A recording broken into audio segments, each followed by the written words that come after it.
कैसे हैं दोस्तों, मैं आपका साथी नासिर। आज फिर मैं आपके लिए एक बहुत महत्वपूर्ण वीडियो लेकर आया हूं। लेकिन वीडियो को शुरू करने से पहले मैं आपसे निवेदन करूंगा, रिक्वेस्ट करूंगा, दरखास्त करूंगा कि आप मेरी वीडियो को लाइक, सब्सक्राइब और शेयर जरूर करना। ये वीडियो बहुत महत्वपूर्ण है। आज की वीडियो लोगों के लिए जो सीए, एनआरसी और नया जन्म प्रमाण पत्र के लिए नई नियमावली लागू हुई है उससे रिलेटेड है और ये बहुत महत्वपूर्ण है। और इसीलिए मैं आपसे कह रहा हूं कि आप इसको शेयर जरूर करना अपने व्हाट्सएप ग्रुप्स में। आज मैं सीए, एनआरसी ये जो लागू हुआ है कल 11 मार्च 2024 को कानून हमारे देश में सिटीजनशिप अमेंडमेंट एक्ट, नागरिकता संशोधन नियम जो लागू कर दिया गया है, दरअसल ये उन लोगों के लिए है जो विदेश से आए हुए लोग हैं और जिनको नागरिकता नहीं मिली है। कुछ मुसलमान लोग इससे भयभीत है, ऐसा कुछ नहीं है। ये दूसरे लोगों के लिए है जो यहाँ के पहले से रहने वाले लोग हैं, जो पीढ़ी दर पीढ़ी यहाँ रह रहे हैं, उन्हें कोई इसमें खतरा नहीं है। सबसे पहली बात तो यह है कि कोई भी पैनिक होने की जरूरत नहीं है। जो देश के वासी हैं उन्हें बिल्कुल भी इसमें कोई परेशानी की बात नहीं है। दूसरी बात, एक नई नियमावली 2012 जन्म प्रमाण पत्र की उत्तर प्रदेश में लागू हुई है। क्योंकि मैं पैसे से एडवोकेट हूं तो मैं आपको बताना चाहता हूं कि नई नियमावली में क्या नियम है और आपको क्या क्या डॉक्यूमेंट्स चाहिएंगे, क्या प्रोसीजर रहेगा, वो सब कुछ मैं आपको इस वीडियो में बताने वाला हूं। आपसे रिक्वेस्ट ये है कि वीडियो को एंड तक देखें और अपने साथियों को शेयर जरूर करें। दोस्तों, नई नियमावली 2012 जो जन्म प्रमाण पत्र के लिए लागू की है सरकार ने, उसमें आपको सबसे पहले तो यह है कि अगर आपका बच्चा अभी पैदा हुआ है तो 21 दिन के भीतर भीतर आप ग्राम पंचायत में सचिवालय में एप्लीकेशन देके उसका जन्म प्रमाण पत्र वहीं से आसानी से बनवा सकते हैं। और आपका बच्चा अगर शहर में पैदा हुआ है तो आप 21 दिन के भीतर उसी हॉस्पिटल से वहीं से अपना जन्म प्रमाण पत्र ले सकते हैं। मृत्यु की भी यही प्रक्रिया है सेम।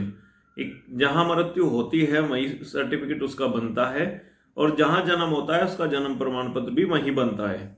मतलब अगर किसी का जन्म गांव में हुआ तो उसका गांव में ही जन्म प्रमाण पत्र बनेगा ग्राम सचिवालय से, और अगर शहर में किसी का जन्म हुआ तो शहर से बनेगा। मृत्यु भी अगर शहर में हुई और किसी दूसरे गांव के एरिया में या कहीं भी हॉस्पिटल वगैरह में जाकर हुई तो वहीं उसका मृत्यु प्रमाण पत्र बनता है। जागरूकता की बात यह है कि हमें वो 21 दिन से पहले पहले बनवा लेना चाहिए। इसके बाद अगर हम 21 दिन से ऊपर पहुंच जाते हैं, बनवा नहीं किसी कारण, तो इसका समाधान ये है कि आप जिला पंचायत राज अधिकारी के नाम एक एप्लीकेशन एफिडेविट बनवा लें। उसमें भी आपको बहुत आसानी रहेगी। लेकिन नई नियमावली 2012 का सबसे टफ काम जो है, अगर आप 1 साल कवर कर देते हैं, 1 साल से ऊपर आप कागज नहीं बनवाया और फिर बनवाने जाते हैं, तो आपको उसके लिए क्या क्या कागजात चाहिए आप नोट कर लीजिएगा।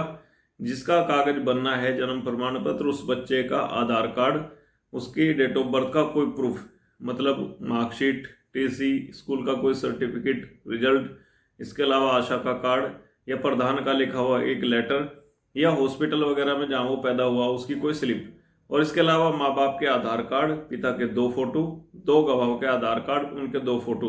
ध्यान रखना है आपको किस बात का कि गवाह ऐसे बनाए जाएंगे जो गवाह उस टाइम 20 साल के रहे हों। मान लिया जाए किसी बच्चे की उम्र 10 साल है तो उसके गवाह की उम्र कम से कम 30 साल होनी चाहिए। ये नहीं कि आप 20 साल का गवाह लेकर चले जाएंगे।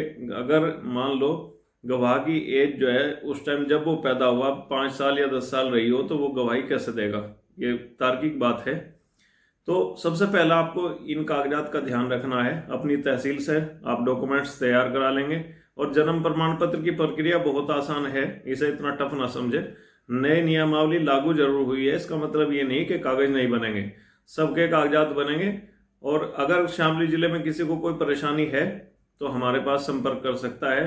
मेरा मोबाइल नंबर 9758 दोबारा 585298 है। मैं आपकी सेवा में हाजिर हूँ। यही कलेक्ट्रेट शामली में 37 नंबर चैम्बर हमारा है, आप संपर्क कर सकते हैं। दोस्तों, उम्मीद करता हूँ आपको ये वीडियो अच्छा लगा होगा। अगर कोई जानकारी आपको चाहिए तो आप कमेंट बॉक्स में लिख सकते हैं, मैं आपको रिप्लाई करूँगा। कोई भी आपको कहीं कोई समस्या है, डॉक्यूमेंट्स बनने में कोई दिक्कत है या कोई भी परेशानी है, आप कमेंट कर सकते हैं और मुझे बता सकते हैं। नई नियमावली का कोई भी टॉपिक आपकी समझ में ना आया हो तो आप फ़ोन करके या कमेंट करके मुझसे पूछ सकते हैं।